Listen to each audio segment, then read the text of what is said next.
साथियों, नमो बुद्धाय, जय भीम, जय भारत, जय संविधान। मेरा जो टॉपिक है, मैं जो लेके आया हूं कि हमें अपने सेक्टर्स क्यों ओपन करने हैं, ये चीज जानकारी में लेना बहुत जरूरी है। सबसे पहले हमें बैंकिंग क्यों खोलना है। हमें बैंकिंग इसलिए खोलना है कि हमारा ही पैसा हम बैंक में जमा करते हैं, हमारी एफडी जमा होती है और उस पैसे का उपयोग हमारे लोगों के लिए नहीं होता है। इसका कारण क्या है? इसका कारण यह है कि बैंकिंग सेक्टर के अंदर में जो मैनेजमेंट है, ये मैनेजमेंट पैसे को कंट्रोल करता है।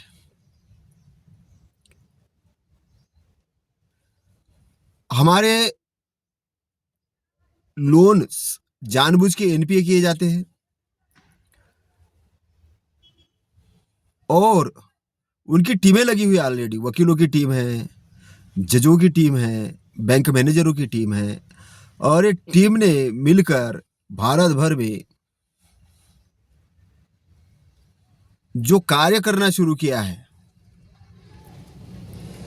ये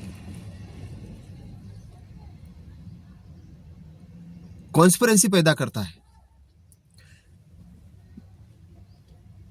और इसलिए ये केवल बैंकिंग सेक्टर में नहीं हो रहा है, एजुकेशन सेक्टर में भी हो रहा है। इसलिए बाबा साहब ने ये कहा था कि सत्ता की चाबी अपने हाथ में लो। वोट का पावर आपको शासक बनने का पावर है, शासन में जाने का पावर है। और इसलिए शासन में जाने का जो पावर है, शासक बनने का जो पावर है, सत्ता में जो आने का पावर है, इस पावर से आप कॉन्स्टिट्यूशन को हैंडल कर सकते हो, कॉन्स्टिट्यूशन को चला सकते हो।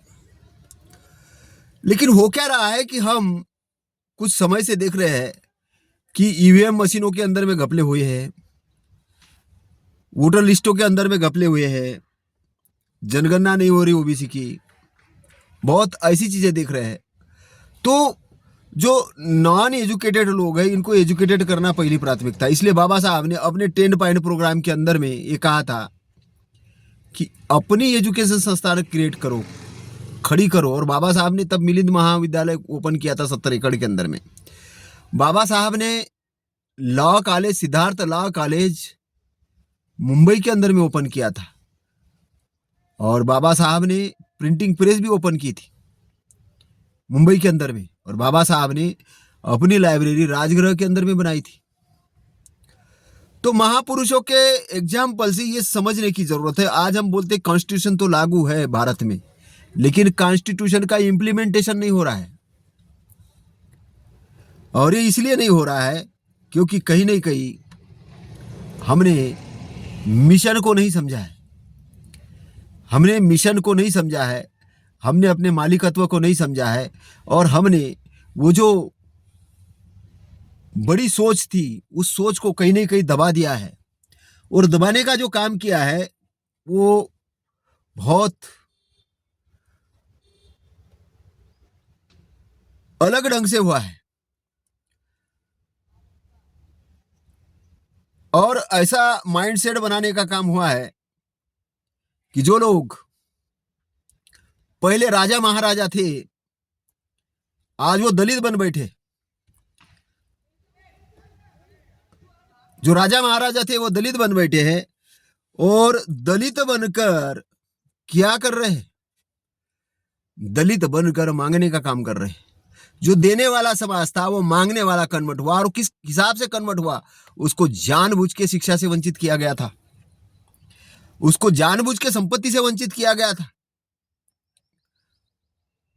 उनको जानबूझ के अच्छे पदों पर नहीं जाने दिया गया था। और आज भी कॉन्स्टिट्यूशन लागू होने के बाद भी सुप्रीम कोर्ट के अंदर में अगर वंचित लोगों का प्रतिनिधित्व देखा जाए तो नहीं के बराबर में है। यूनिवर्सिटीज के अंदर में वाइस चांसलर के अंदर में नहीं के बराबर है। और बहुत सारी राष्ट्रीय पार्टियों के अंदर में, राजनीति के अंदर में जो डिसीजन मेकिंग कमेटी है वहां पर नहीं के बराबर है। तो हमारा जो फोकस होना चाहिए वो होना चाहिए कि हमें राष्ट्रीय स्तर का नेतृत्व उभारने का काम करना चाहिए।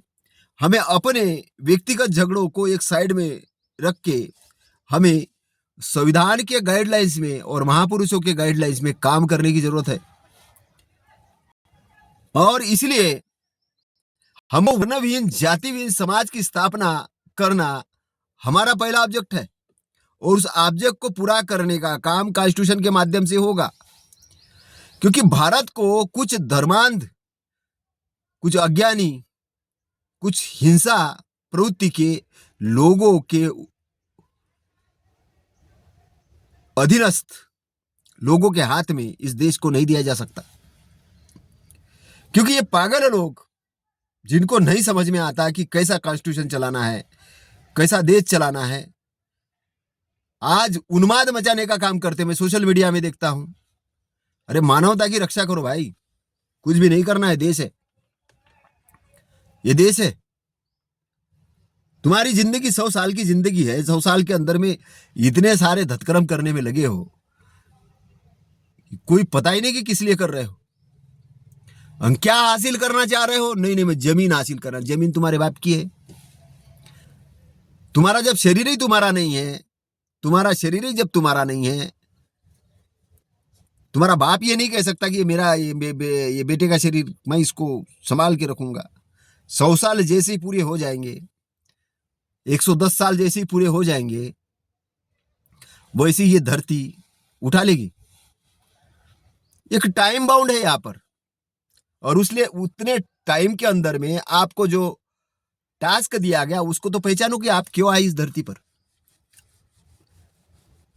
आपकी भूमिका क्या है?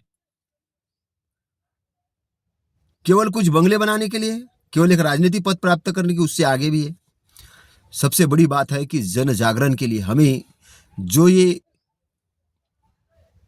शरीर मिला है, ये शरीर अचीवमेंट के लिए तो मिला है, लेकिन केवल अचीवमेंट वन लाइन का अचीवमेंट नहीं होता है।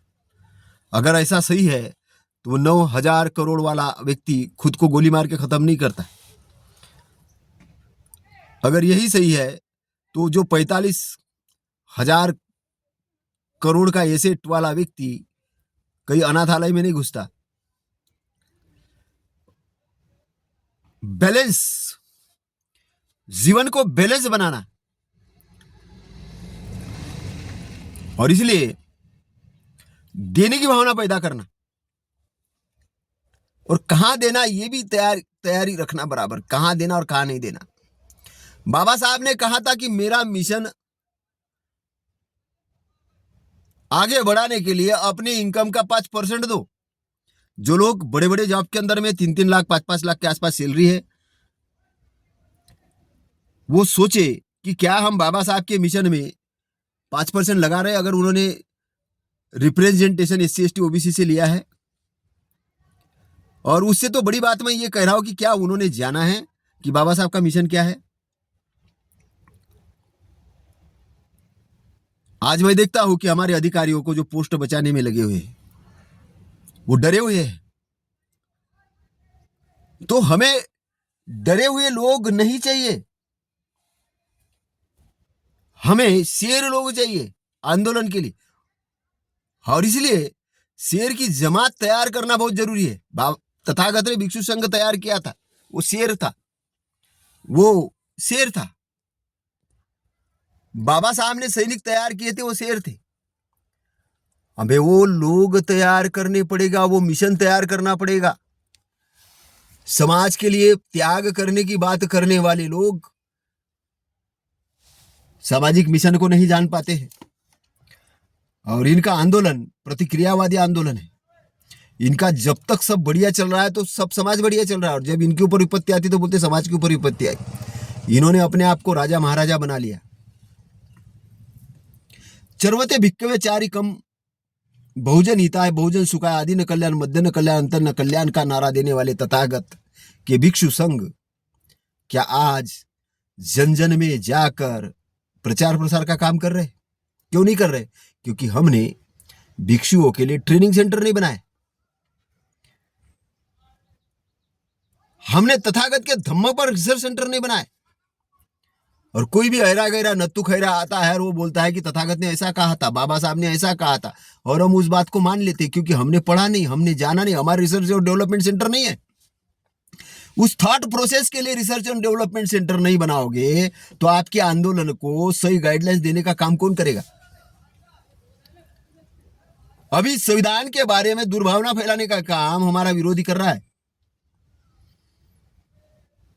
वो ये बताना जा रहा है कि भाई मनुस्मृति सबसे अच्छी चीज है।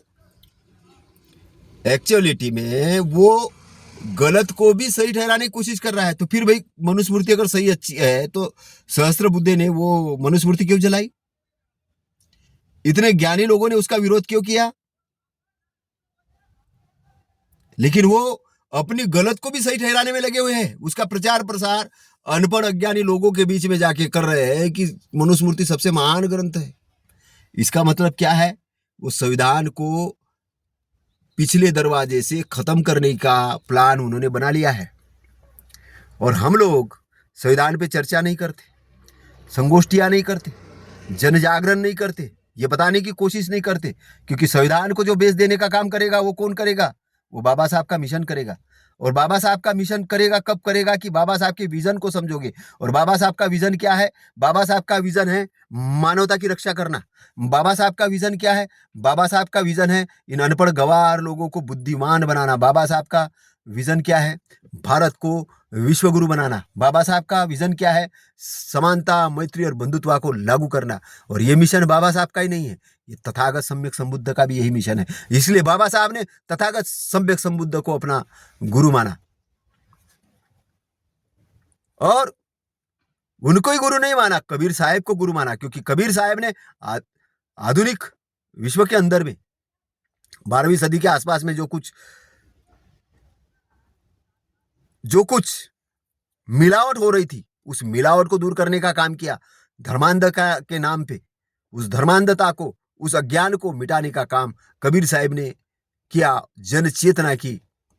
और उस समय कबीर साहब और संत रैदास साहब, ये पैरेलल वाली बात है। तो जहां बेगमपुरा की बात संत कबीर साहब कहते हैं, संत रैदास साहब करते हैं, वही कबीर साहब पीवत राम रस लागी खुमारी की बात करते हैं। और वही तथागत धम्मरस की बात करते हैं। रामरस, धम्मरस, बेगमपुरा की सरकार, ये एक ही लाइन के शब्द है। तो ज्योतिबा फुले को क्यों गुरु माना? क्योंकि ज्योतिबा फुले ने उस विजन को, जो मानवता का विजन है, उसको पूरा करने के लिए बेसिक काम किया, मिशन पे ऊपर काम किया। उन महिलाओं के लिए उन्होंने हॉस्टल्स ओपन किए जिनको किसी कारण से, जिनके पति मर जाते थे और उनको विधवा करके उनके ऊपर कोई भी अत्याचार करता था, उनको उन्होंने प्रश्रय दिया। अनाथ बच्चों के लिए उन्होंने प्रश्रय दिया। और जिन लोगों को पढ़ने लिखने का अधिकार नहीं था उनको लिए उसने स्कूल खोली और महिलाओं के लिए पहली पाठशाला खोली। उसके पहले महिला अनपढ़ थी आधुनिक भारत के अंदर में। और सावित्रीबाई फुले को एजुकेटेड किया। माँ फातिमा के साथ में लेके इन लोगों ने स्कूल चलाई और स्कूल चला के शिक्षा का आंदोलन क्रिएट किया। और वही मिशन बाबा साहब ने कॉन्स्टिट्यूशन के अंदर में डाला। कॉन्स्टिट्यूशन का विरोध इसलिए नहीं हो रहा है कि कॉन्स्टिट्यूशन में रिजर्वेशन है। कॉन्स्टिट्यूशन का विरोध इसलिए हो रहा है कि वर्ण व्यवस्था, जाति व्यवस्था समाप्त करने का प्रोग्राम कॉन्स्टिट्यूशन के अंदर में है। जिन लोगों को इंसान भी नहीं समझा जाता था, आज वो IAS IPS और कई बड़े बड़े पोस्टों पे चले गए हैं। ये कॉन्स्टिट्यूशन की देन है। और जाकर सबसे बुरा वो जो काम कर रहे हैं वो ये कर रहे हैं कि उन जड़ों को पानी दे रहे हैं कि जिन जड़ों ने इनको वर्ण व्यवस्था और जाति व्यवस्था में इनके पूर्वजों को मंदिर में नहीं घुसने दिया, पीने का पानी नहीं दिया, आज उसी का वो गुणगान करने में लगे। क्योंकि जो अपना इतिहास नहीं जानता वो इतिहास नहीं बना पाता। तो ये जो पढ़े लिखे जो गवार लोग हैं, जो वर्ण व्यवस्था, जाति व्यवस्था पोषित विचारधारा को डोनेट कर रहे, दान दे रहे, ये सही चीज नहीं है। इसको समझना होगा। क्योंकि आदमी द्वेष के कारण, गलत फहमी के कारण गलत चीजें करता है। और वो इसलिए करता है कि उसके अंदर में द्वेष होता है, और उस द्वेष के चक्कर में अपने आप को भी वो नाश कर देता है। तो तथागत महान इसलिए नहीं है कि तथागत ज्ञानी है, तथागत महान इसलिए है कि तथागत व्यक्ति के मूढ़ता को जानते हैं, उसको दूर करने की बात जानते हैं। इसलिए तथागत का जो धम्म है विश्वव्यापक धम्म है। इसलिए भारत को विश्व गुरु इसलिए कहा जाता है क्योंकि तथागत के कारण, कि तथागत विश्व गुरु है। और उस विश्व गुरु का तमन्ना चुराने की कोशिश कुछ वर्ण व्यवस्था, जाति व्यवस्था वाले लोग करने की कोशिश कर रहे। इनकी 2 टके की औकात नहीं है, लेकिन वो भी तथागत के विरोध में बात करने की कोशिश करते। मैंने कहा विरोध में बात करने से पहले समझो तो सही, सोचो तो सही। तथागत के नाम से किसी ने अगर गलत प्रचार किया तो इसका मतलब तथागत गलत है, ऐसा नहीं है। बाबा साहब के नाम से किसी ने गलत प्रचार किया, इसका मतलब बाबा साहब गलत नहीं है। अरे बाबा साहब ने सबके लिए काम किया है, ब्राह्मणों के महिलाओं के लिए भी काम किया है। ज्योतिबा फुले ने भी ब्राह्मणों के महिलाओं के लिए काम किया है, और तथागत ने भी किया है। हम लोग वर्ण व्यवस्था, जाति व्यवस्था को बिल्कुल नहीं मानते, हम समानता को मानते, मानवता को मानते। इसलिए हमारी जो क्रांति है अहिंसावादी क्रांति है, हमारी क्रांति है ज्ञान की क्रांति है, हमारी जो क्रांति है कलम की क्रांति है। और इस क्रांति को कभी मिटने नहीं देना, इस क्रांति का बिगुल बजा के रखना। और इसलिए अपने आप को ज्ञानवान बनाना, इसलिए बड़े बड़े व्यवसाय क्रिएट करना, बड़े बड़े स्कूल कॉलेज अस्पताल क्रिएट करना, और सब संगठन मिलके बड़ी बड़ी राजनीतिक पार्टी क्रिएट करना, और बड़े बड़े ज्ञान के केंद्र डेवलप करना, बड़े बड़े रिसर्च के केंद्र डेवलप करना, क्योंकि आपकी ये जिम्मेदारी है। और आपको पैसा भी मिलेगा, सम्मान भी मिलेगा, मान भी मिलेगा, ज्ञान भी मिलेगा। और अपने ज्ञान को दान करना, लोगों के बीच दान करना, क्योंकि आप इस धरती पर महान बनने के लिए पैदा हुए हो। आप भेड़ बकरी जैसा जीवन जीने के लिए नहीं पैदा हुए। आपका इतिहास महान इतिहास है, आप महान वंशज हो, महान लोगों की संतानें हो। इसलिए जिन लोगों को महार कहा जाता है वो महान है। महार एक उपाधि है, चमार एक उपाधि है, भंगी एक उपाधि है। जो भग्न करते थे बुराई को उनको भंगी कहा, जो महान है उनको महार कहा। पाली के शब्द है। चमार है जो स्वर्ण पत्र के समान है, और कृषि करने वाले लोगों को कर्मी कहा। तो ये जो इतिहास की इंटेलेक्चुअल लोग हैं, ये आज दलित बन बैठे हैं, अछूत बन बैठे हैं, पिछड़े बन बैठे हैं, और अपने आप को ये मान के चल रहे हैं कि हम लोग ऐसे ही है। आपको ये चीजें दी गई है, इसलिए दलित शब्द अपने शब्दों से हटा दीजिए। जो संगठन दलित दलित लगा के आपका मॉरल डाउन करने की कोशिश कर रहे हैं, वो कह रहे हैं कि हमारा जो गुलामी का कारण है वो केवल पैसों का है, नहीं, विचारधारा का है। पैसों से पहले विचारधारा का है और शब्दों का है, क्योंकि जो शब्द हमें अपमानित करते हैं, दबाते हैं, उस शब्दों को हटाना जरूरी है।